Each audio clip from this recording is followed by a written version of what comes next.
primera fotografia és el que jo veig quan arribo cada dia a Tarragona, que és des de la Mare de Déu de la Salut i el pàrquing de Torroja, la vista que s'allarga sobre el mar fins a la Torre de la Mora, pràcticament, fins a la Punta de la Mora. M'agrada molt perquè és el lloc on més brillantor veig cada dia la claror i la llum de Tarragona, no? I perquè m'imagino una mica aquell camí que devia fer cada dia el Valerius Habitus, el propietari que era de la Vila dels Munts, que feia doncs, pràcticament aquell camí per la Via Augusta, no? M'agrada tenir aquest record i aquesta mena de sentiment de nostàlgia sobre el que va ser Tàrraco doncs, al segle II després de Crist, des d'una perspectiva molt semblant al que devíem veure en aquells moments.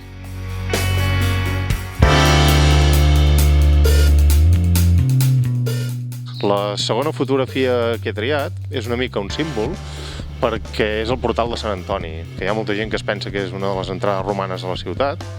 És una entrada del segle XVIII, no és romana, però està feta en pedra de la Savinosa, és a dir, en pedra que està molt a la vora d'aquí, i representa una mica el símbol de la reutilització. És a dir, es fa servir el portal, s'entra per un lloc diferent, però és el lloc més accessible que tenim per veure el mar des de dintre de la ciutat, intramurs, i a més és un símbol també de la muralla habitada, no? De que la gent viu al costat i que la gent reutilitza els materials romans doncs, al llarg de tota la història del que és la ciutat, ara ja a Tarragona, no?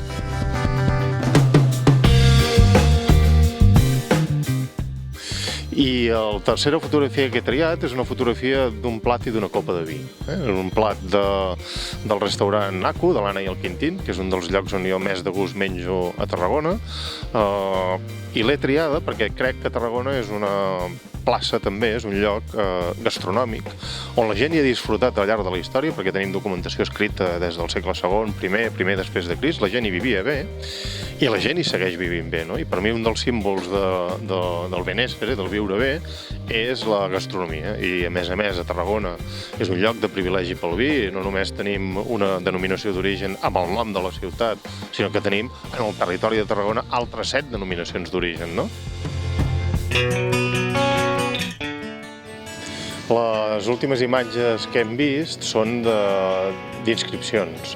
Inscripcions que no estan al seu emplaçament original, que la gent, diguem, reutilitza la pedra i és un altre dels símbols de Tarragona per fer-la servir a les seves cases i que nosaltres després, a l'ICAC, que és una part de la feina que fem, doncs estudiem, editem, publiquem i comentem.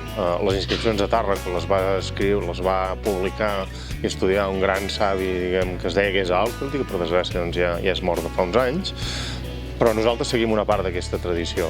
A l'ICAC, que està en un lloc històric, que és al costat de la plaça del Fòrum de Tarragona, estudiem coses que van des de la protohistòria fins a l'antiguitat tardana, no?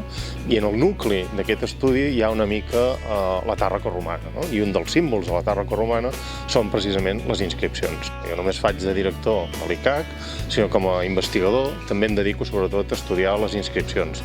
No tant aquestes que hem gravat o aquesta que hem gravat avui, sinó les inscripcions mètriques, és a dir, la poesia que els romans escrivien sobre pedra, també. I això també doncs, és una part de la meva vida quotidiana aquí.